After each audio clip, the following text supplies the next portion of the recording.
اعوذ باللہ من الشیطان اللعین الرجیم بسم اللہ الرحمن الرحیم الحمد للہ رب العالمین الصلاة والسلام علی اشرف الانبیاء والمرسلین وعلی آلہ الطیبین الطاہرین المعصومین الذین اذہب اللہ عنہم الرجس وطہرہم تطہیرا اللہم صلی علی محمد وآل محمد اللہم اخرجنا من الظلمات الوہم واکرمنا بنور الفہم اللہم افتح علینا ابواب رحمتک وانشر علینا خزائن علومک برحمتک یا ارحم الراحمین۔ عزیزان محترم، کتاب روح مجرد کے آخری مضامین آپ کی خدمت میں بیان کر رہے ہیں۔ مرحوم آیت اللہ طہرانی نے مرحوم سید ہاشم حداد موسوی کے حالات زندگی کو اس کتاب روح مجرد میں بطور کامل بیان کیا اور مرحوم ہاشم حداد کی زندگی کے ساتھ انصاف کیا۔ جو کچھ بھی وہ مرحوم ہاشم حداد کے بارے میں جانتے تھے، انہوں نے اس کتاب میں ان مطالب کو قلم بند کیا اور اپنی تحقیقات کو ان مطالب پر اضافہ کیا، مختلف حوالہ جات سے مختلف علمی مطالب کو اس میں اضافہ کیا اور مرحوم ہاشم حداد کی اس گفتگو کو مرحوم آیت اللہ طہرانی نے علمی رنگ دیا۔ اب آیت اللہ طہرانی اپنی تمام اس گزشتہ گفتگو کو بطور خلاصہ یہاں ایک دو صفحات میں بیان کرنا چاہتے ہیں، اور بیان کرنا چاہتے ہیں معرفت اور شناخت سے متعلق اب تک جو مطالب ہم نے بیان کیے، ان بیانات کو اگر بطور خلاصہ آپ کی خدمت میں بیان کرنے کے لیے ہمیں کہا جائے تو آیت اللہ طہرانی کہتے ہیں کہ میں نے مفسر عظیم الشان قرآن علامہ محمد حسین طباطبائی رحمۃ اللہ علیہ کے انتقال کے بعد ان کی یاد میں ایک کتاب تحریر کی، جس کتاب کا نام تھا مہر تابان۔ جب میں نے اس کتاب کو لکھا اور یہ کتاب پبلش ہوئی اور حوزہائے علمیہ میں پہنچی، علماء کرام نے میری اس کتاب کا مطالعہ کیا، تو پھر اس کے بعد علماء کرام کی اور بزرگان حوزہائے علمیہ اس کتاب کو مطالعہ کرنے کے بعد ورطۂ حیرت میں مبتلا ہو گئے۔ عجیب عجیب علامہ طباطبائی ایسے تھے اور ہمیں ان کے بارے میں خبر نہیں تھی۔ کسی نے کہا کہ ہمیں ان باتوں کا علامہ کے بارے میں علم کیوں نہیں ہوا جن باتوں کو محمد حسین طہرانی نے تحریر کیا۔ بعض لوگوں نے کہا ہم تو ہر روز انہیں سڑک پر دیکھتے تھے اور ہمیں ان باتوں کا ان کے بارے میں علم نہیں ہوا۔ بعض نے کہا کہ ہم تو انہیں مجالس عزا میں اور جشن کی محافل میں دیکھا کرتے تھے، ہمیں ان کے بارے میں ان باتوں کا علم کیوں نہیں ہوا۔ کسی نے کہا کہ ہم تو ان کے ہمسائے تھے، ان کی گلی میں ہمارا گھر تھا اور ہمارے سامنے ہر روز علامہ طباطبائی اپنے گھر سے نکلتے تھے، اپنے گھر میں داخل ہوتے تھے۔ یہ باتیں جو مہر تابان میں ان کے بارے میں بیان کی گئی ہیں، ہم ان باتوں سے کیوں اجنبی تھے۔ پھر آیت اللہ طہرانی بیان کرتے ہیں کہ جب میں نے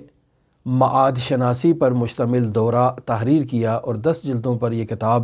معاد شناسی ہے مرحوم آیت اللہ سید محمد حسین حسینی طہرانی کی،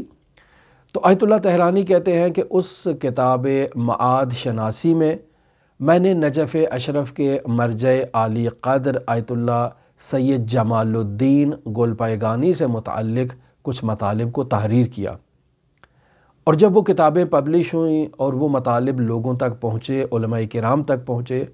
تو پھر ان باتوں کو مطالعہ کرنے کے بعد بھی علماء ورطۂ حیرت میں مبتلا ہو گئے۔ وہ کہنے لگے کہ ہم انہیں نجف اشرف میں جانتے تھے، آیت اللہ جمال الدین گلپائگانی ایک معروف شخصیت ہے، ہم ان کے رشتہ دار ہیں، ہم ان کے ہمسائے ہیں، ہمیں ان کے بارے میں ان باتوں کا علم نہیں ہے جنہیں محمد حسین حسینی طہرانی نے اپنی کتاب معاد شناسی میں بیان کیا ہے۔ پھر آیت اللہ طہرانی اس کی وجہ بیان کرتے ہیں کہ حوزہائے علمیہ میں مفسر عظیم الشان قرآن علامہ سید محمد حسین طباطبائی رحمۃ اللہ علیہ اور حوزہ علمیہ نجف اشرف میں مرجع عالی قدر آیت اللہ جمال الدین گل پیگانی جیسی شخصیات غیر مشہور اور غیر معروف اور گمنام شخصیت کیسے ہوئے؟ یعنی آیت اللہ تہرانی یہاں یہ بیان نہیں کرنا چاہتے کہ مفسر عظیم الشان علمی میدان میں حوزے میں گمنام تھے، یا آیت اللہ جمال الدین گل پیگانی علمی میدان میں حوزے میں گمنام تھے۔ نہیں، علمی عنوان سے نہیں، وہ ان کے عرفانی بعد کی طرف اشارہ کر رہے ہیں اور ان کے اخلاقی پہلو کی طرف اور تہذیب نفس کے پہلو کی طرف اشارہ کر رہے ہیں، اور کہتے ہیں کہ اس میدان میں یہ شخصیات حوزہائے علمیہ میں غیر معروف، غیر مشہور اور گمنام شخصیات تھی۔ اس کی کیا بنیادی وجہ ہے؟ اس سوال کا جواب تلاش کرنا چاہتے ہیں آیت اللہ تہرانی۔ پھر بیان کرتے ہیں آیت اللہ تہرانی کہ میرے اساتید میں سے ایک استاد جو حوزہ علمیہ کم میں موجود تھے، اور میں نے ان سے کتاب شرح لمعہ میں کتاب طہارت ان سے میں نے پڑھی ہے، اور کتاب نکاح میں نے اس عظیم المرتبت جلیل القدر عالم دین سے پڑھی ہے۔ وہ عالم دین میری کتابوں کا مطالعہ کرنے کے بعد اپنے ایک دوسرے ساتھی سے، وہ بھی میرے استاد ہیں، ان سے بیان کرتے ہیں کہ یہ سید محمد حسین طاہرانی نے اپنی کتابوں میں یہ کیا مطالب لکھے ہیں۔ ہم علامہ طباطبائی کو پہچانتے تھے، ہم جمال الدین گل پیگانی کو بھی پہچانتے تھے، اور ان کی شخصیت کے بارے میں کسی قسم کے شک و شبہ میں مبتلا نہیں ہے۔ وہ دونوں شخصیات صادق تھیں اور نہایت ہی جلیل القدر شخصیات تھیں، لیکن یہ مطالب جو اس کتابوں میں درج ہیں، ہم ان مطالب کو نہیں جانتے۔ اور زیادہ تعجب آور بات اس پر یہ ہے کہ سید محمد حسین حسینیہ طاہرانی نے ان مطالب کو ڈائریکٹ ان سے خود سے نقل کیا ہے۔ اگر کسی واسطے سے نقل کیا ہوتا تو ہم کہتے کہ واسطے میں شبہ پایا جاتا ہے اور یہ مطالب نادرست ہو سکتے ہیں، لیکن محمد حسین حسینیہ طاہرانی نے ان دونوں شخصیات سے ان مطالب کو ڈائریکٹ نقل کیا ہے۔ اور محمد حسین طاہرانی کی شخصیت بھی ایک معلوم شخصیت ہے، ہم اسے صادق مانتے ہیں، ایک عالم مانتے ہیں، ایک فقیہ مانتے ہیں، ایک پڑھا لکھا شخص مانتے ہیں، ہمیں اس کے بارے میں بھی کوئی شبہ نہیں ہے۔ لیکن تعجب آور بات یہ ہے کہ ہم ان حقائق سے کیسے بے خبر رہے؟ علامہ طباطبائی ہمارے پاس تھے اور ہم ان کے بارے میں ان باتوں کا علم نہیں رکھتے تھے۔ جمال الدین گل پیگانی نجف میں تھے، ہم بھی نجف میں تھے، ہم ان کے علمی بعد کو، ان کے فقہی بعد کو ہم پہچانتے تھے، لیکن ان عرفانی اور اخلاقی مطالب کو جو محمد حسین حسینیہ طاہرانی نے ان کے بارے میں قلم بند کیے ہیں، اس زاویے سے ہم نے جمال الدین گل پیگانی کو نہیں دیکھا تھا۔ تو آیت اللہ تہرانی بیان کرتے ہیں کہ حوزہائے علمیہ میں اکثر فاضل اور پڑھے لکھے شخصیات بھی علامہ طباطبائی اور جمال الدین گل پیگانی اور ان جیسی شخصیات کے اس اخلاقی اور عرفانی بعد سے ناآشنا ہیں اور اجنبی ہیں۔ اور جب حوزہائے علمیہ میں جمال الدین گل پیگانی جیسی شخصیت غیر معروف شخصیت ہے، اور مفسر عظیم الشان قرآن محمد حسین طباطبائی جیسی شخصیت ایک گمنام شخصیت ہے عرفانی بعد میں، تو آیت اللہ تہرانی بیان کرتے ہیں کہ ہاشم حداد کو پھر کون پہچانتا ہوگا؟ وہ افراد جو متن حوزہ میں موجود ہیں، خود حوزہ میں موجود ہے، درس پڑھا رہے ہیں، تعلیم دے رہے ہیں، شاگردوں کی تربیت کر رہے ہیں، لوگ ان کو عرفانی عنوان سے نہیں جانتے ہیں، تہذیب نفس کے عنوان سے نہیں جانتے ہیں، وہ ان کی کرامات کے بارے میں نہیں جانتے ہیں، ان کے اس اخلاقی بعد کو نہیں پہچانتے ہیں۔ تو وہ شخص جو حوزے سے دور ہے، کربلا میں زندگی کرتا ہے اور اس کا پیشہ لوہاری ہے اور وہ لوہے کا کام کرتا ہے اور پیشے کے اعتبار سے لوہار ہے، اس کو لوگ کیسے پہچانتے ہوں گے جب اس کے ہمسائے کو اس کے بارے میں خبر نہیں ہے کہ ہمارے ہمسائے میں یہ لوہار شخص جو رہتا ہے یہ کوئی عالم بھی ہے، یہ کوئی عارف بھی ہے۔ جب ان کا ہمسایہ انہیں بے عنوان عالم اور بے عنوان فاضل نہیں پہچانتا، تو حوزہ علمیہ کی شخصیات اگر ان کے بارے میں نہ جانتی ہوں تو اس میں کوئی مضائقہ نہیں ہے۔ جب وہ عالموں کے بارے میں، فقہا کے بارے میں نہیں جانتی ہیں کہ وہ بھی عارف تھے، تو اس شخصیت کے بارے میں ان کا بے خبر رہنا یہ ایک فطری سی بات ہے، ایک طبیعی سی بات ہے۔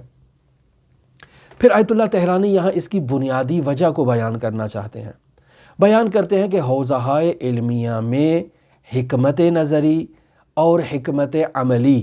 ان دونوں چیزوں کا ہونا یہ نہایت ہی ضروری ہے۔ اور پھر آیت اللہ تہرانی بیان کرتے ہیں کہ نہایت افسوس کی بات ہے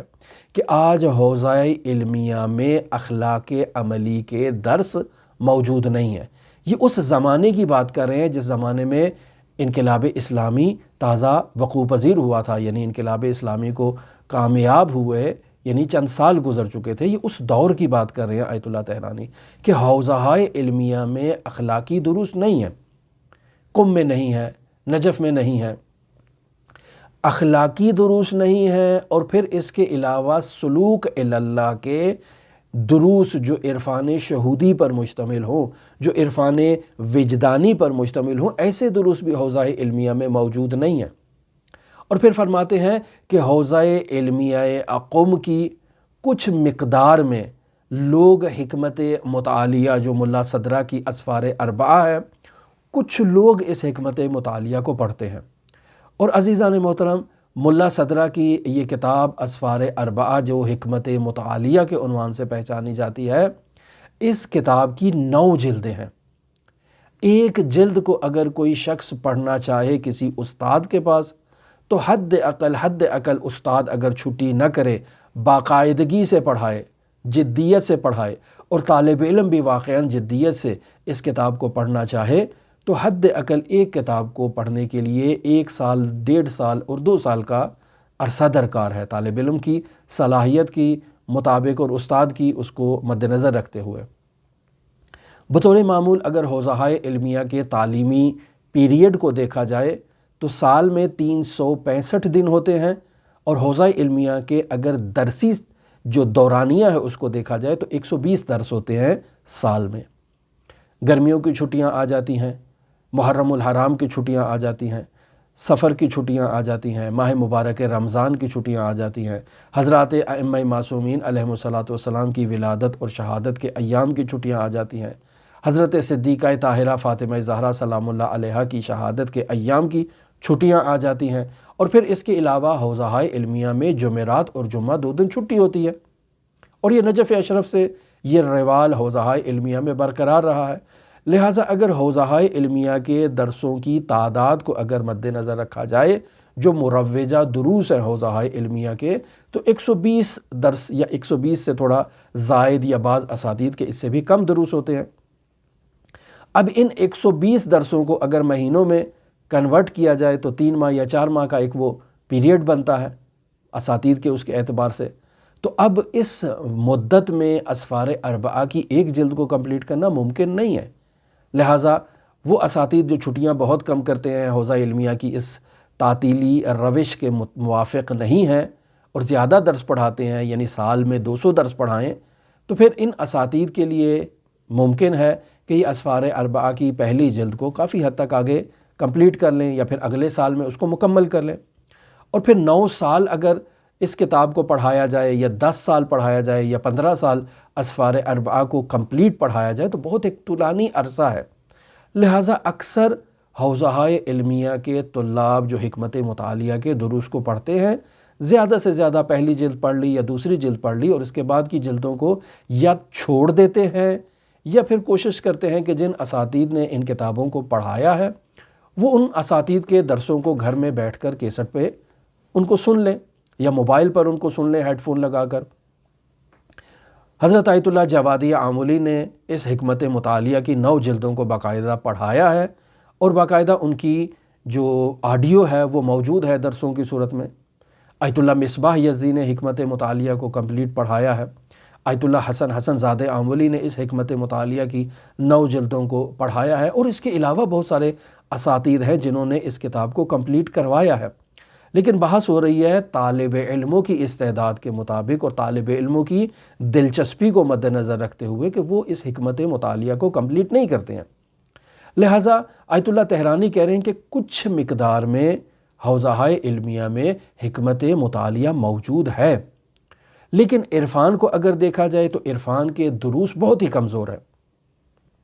یہ اس برہے کی بات کر رہے ہیں جب آیت اللہ حسن زادہ آملی شہرت میں نہیں ہے، جب آیت اللہ جواد آملی شہرت میں نہیں ہے، چونکہ آیت اللہ حسن زادہ آملی اور آیت اللہ جوادی آملی یہ دونوں مرحوم مفسر عظیم الشان قرآن کے شاگرد ہیں، اور علامہ طحرانی بھی مفسر عظیم الشان کے شاگرد ہیں۔ اس اعتبار سے یہ دونوں ہستیاں معاصر ہیں مرحوم علامہ طحرانی کی، اور شہرت کے اعتبار سے دیکھا جائے تو اس وقت ان شخصیات کی اتنی شہرت جو اب حوزہائے علمیہ میں ہے یہ اس دور میں نہیں تھی۔ لہٰذا اس دور میں، جس دور کا آیت اللہ طحرانی ذکر کر رہے ہیں، عرفان دروس حوزۂ علمیہ میں جو ہیں وہ بہت کم تھے اور بہت کمزور سطح کے تھے، یعنی اساتید نہیں پڑھایا کرتے تھے، جو پڑھاتے تھے مخفیانہ طور پر ان دروس کو پڑھایا کرتے تھے، اور شاگردوں کو بھی خاص چیدہ افراد کا انتخاب کرتے تھے اور ان شاگردوں کو ان دروس کے بارے میں تعلیم دیا کرتے تھے۔ پھر آیت اللہ طحرانی بیان کریں کہ عرفان نظری اور عرفان عملی تو نہ ہونے کے برابر ہے نا اس پختگی میں جو ہونی چاہیے۔ تو حوزہائے علمیہ کمزور ہیں عرفان کے اعتبار سے، فلسفے کے اعتبار سے۔ صرف حکمت کے دروس یعنی فلسفے کے دروس پڑھے جاتے ہیں حوزہائے علمیہ میں، وہ بھی کسی حد تک، اور وہ بھی تہذیب نفس کے بغیر اگر حکمت کے درس کو پڑھا جائے تو فلسفہ انسان کے وجود میں غرور اور تکبر کو ایجاد کرتا ہے۔ لہٰذا اگر آپ دیکھا جائے حوزہائے علمیہ کی روش کو،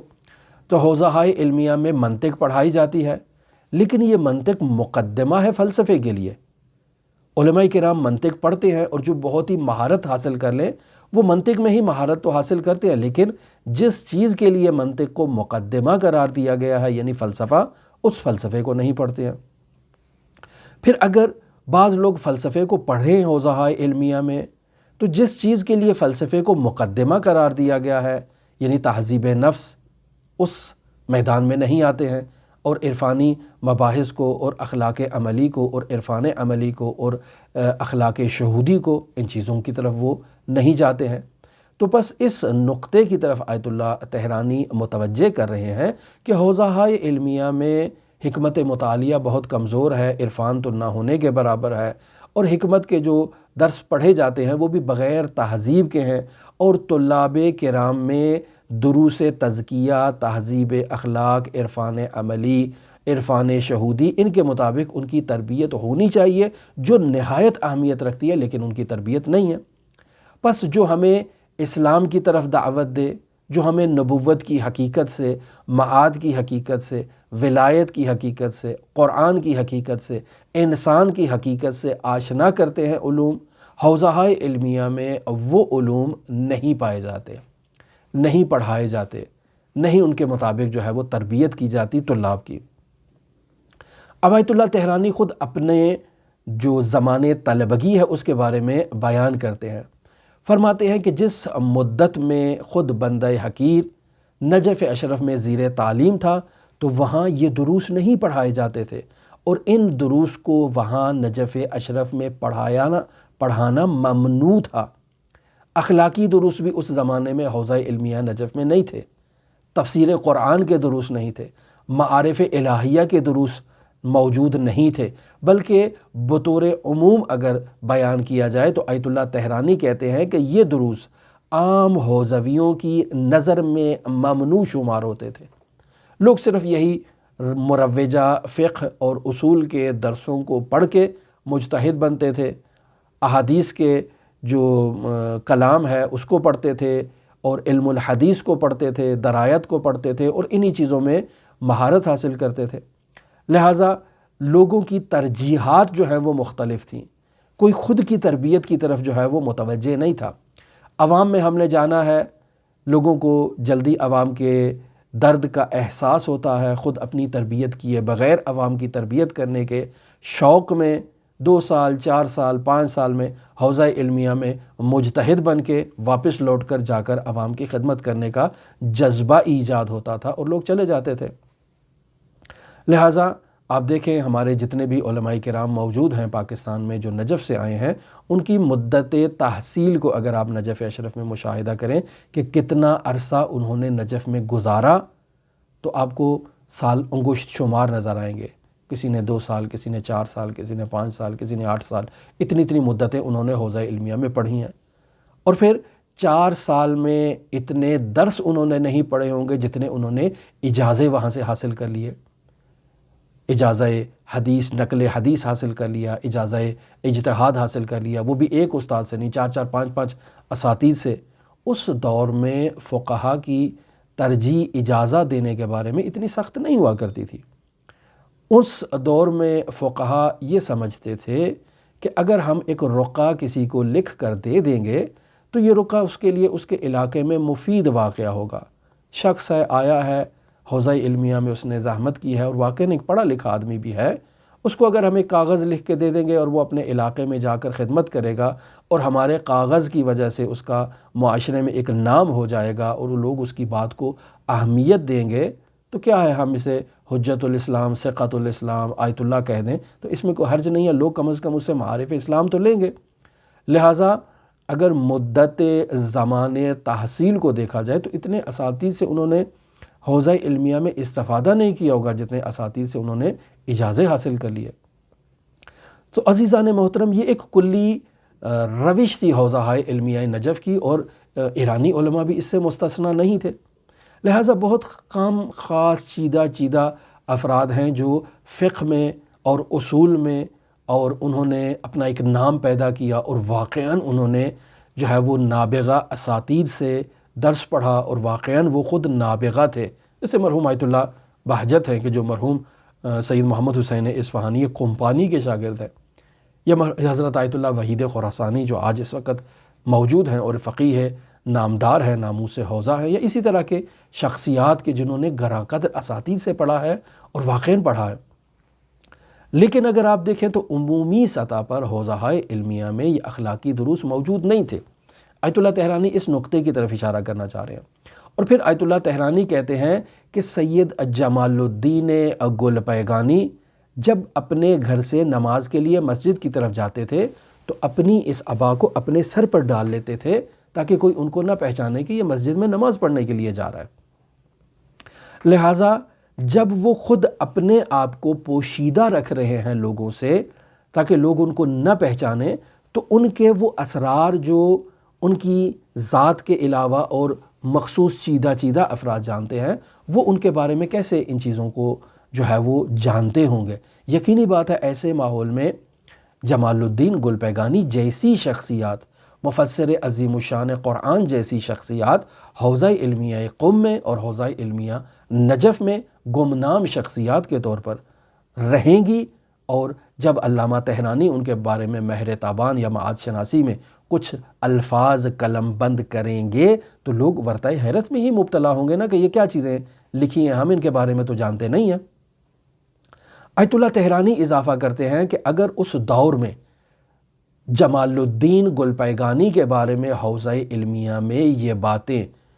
معلوم ہو جاتی جنہیں معاد شناسی میں تحریر کیا گیا ہے تو اس کو ہاتھ سے پکڑ کے حوزے سے باہر نکال دیتے، یعنی اس قدر شدت پائی جاتی تھی حوزہ علمیہ میں۔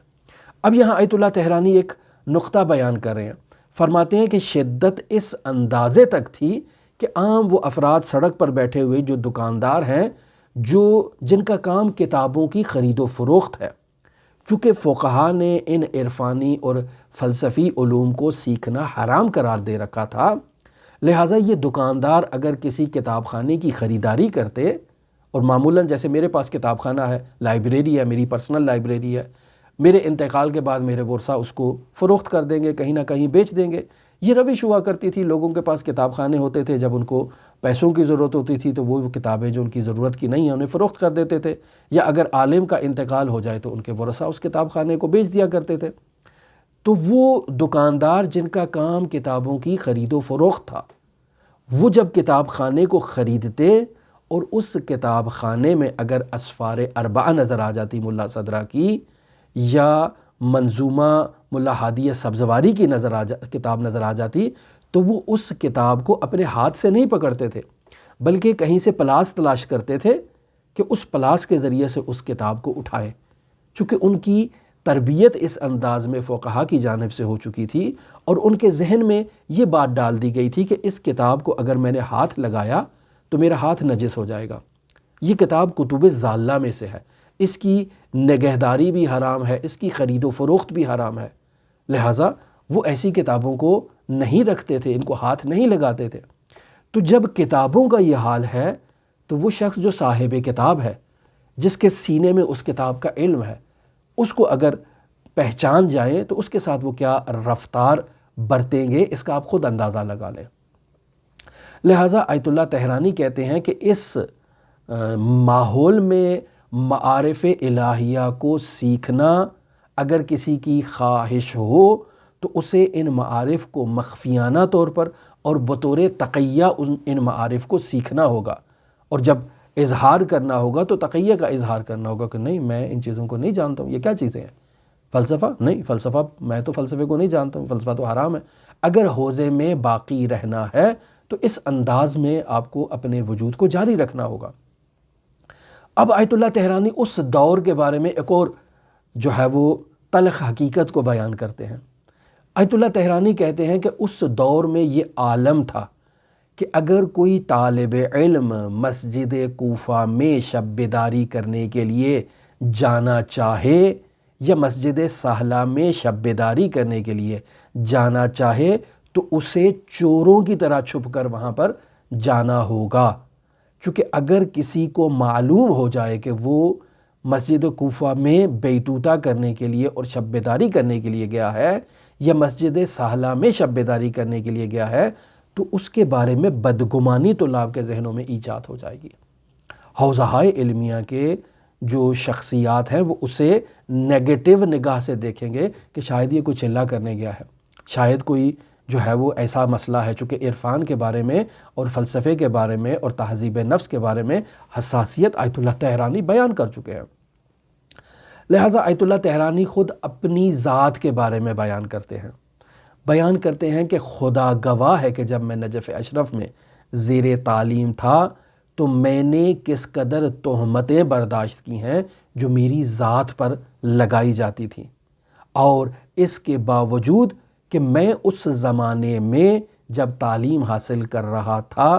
تو علماء کے درمیان ایک سنجیدہ جدی طالب علم، ایک درس خوان طالب علم، ایک پڑھنے والے طالب علم کے اعتبار سے میری شہرت تھی، لوگ مجھے جانتے تھے کہ میں ایک اچھا طالب علم ہوں، ایک پڑھنے والا طالب علم ہوں، ایک ذہین و فطین طالب علم ہوں، لیکن اس کے باوجود میرے اوپر جو تہمتیں لگائی جاتی تھی جنہیں برداشت کرنا بہت دشوار تھا، اور فرماتے ہیں کہ میں نے نہایت تلخ زندگی گزاری ہے حوزہ علمیہ نجف اشرف میں۔ پھر آیت اللہ طحرانی ایک اور تلخ حقیقت کی طرف اشارہ کر رہے ہیں۔ آیت اللہ طحرانی کہتے ہیں کہ امید تھی انقلاب اسلامی ایران کی کامیابی کے بعد حوزہ علمیہ میں اخلاق عملی اور معارف شہودی کی تدریس کا باقاعدہ سلسلہ شروع ہو جائے گا، اور جو ہمیں امید تھی وہ امید کسی نتیجے پر نہیں پہنچی ہے۔ یہ البتہ اس دور کی بات ہے جب آیت اللہ طحرانی اس کتاب کو تحریر کر رہے تھے، وگرنہ عزیزان محترم ہماری رائے اور نظر یہ ہے کہ آج اگر علامہ طباطبائی پہچانے جاتے ہیں، آج اگر جمال الدین گلپیگانی کا تعارف ہے، آج اگر آیت اللہ بہجت کو لوگ جانتے ہیں پوری دنیا میں،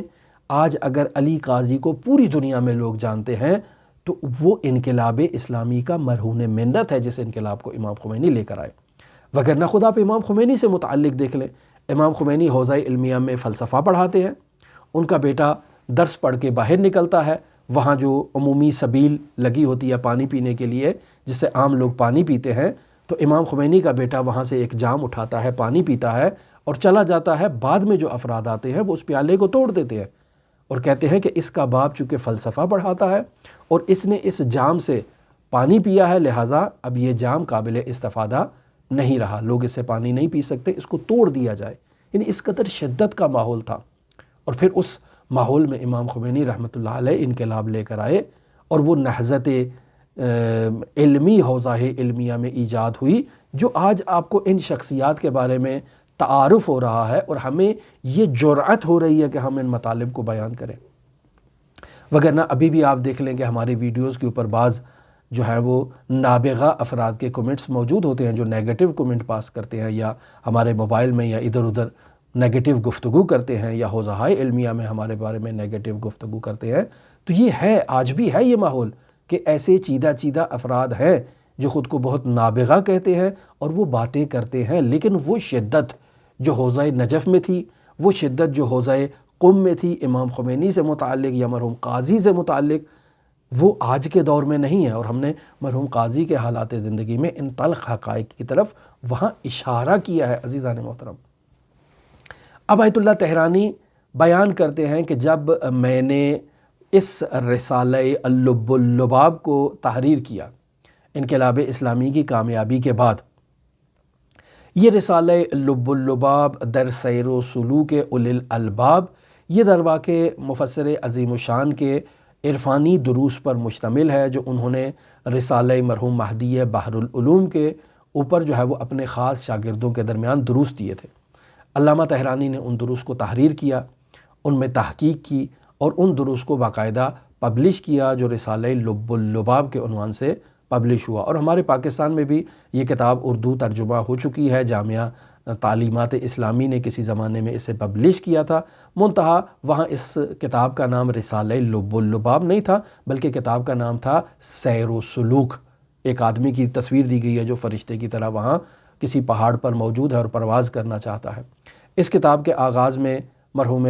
مطہری سے متعلق جو عرفان اسلامی انہوں نے تحریر کیا اس کو بھی بیچ میں ڈالا گیا، مرحوم امام خمینی رحمۃ اللہ علیہ سے متعلق جو عرفانی مطالب ہیں انہیں وہاں تحریر کیا گیا، اور آخر میں یہ رسالہ لب اللباب جو ہے علامہ تہرانی کا وہاں جو ہے وہ مفسر عظیم الشان قرآن علامہ طباطبائی کے نام سے پبلش کیا گیا۔ تو یہ کتاب عملاً ہمارے اردو زبان معاشرے کے لیے موجود ہے۔ اگر آپ انٹرنیٹ پہ سرچ کریں تو جامعہ تعلیمات اسلامی کی سیر و سلوک آپ کو اویلیبل ہو جائے گی، آپ اسے ڈاؤن لوڈ کر سکتے ہیں۔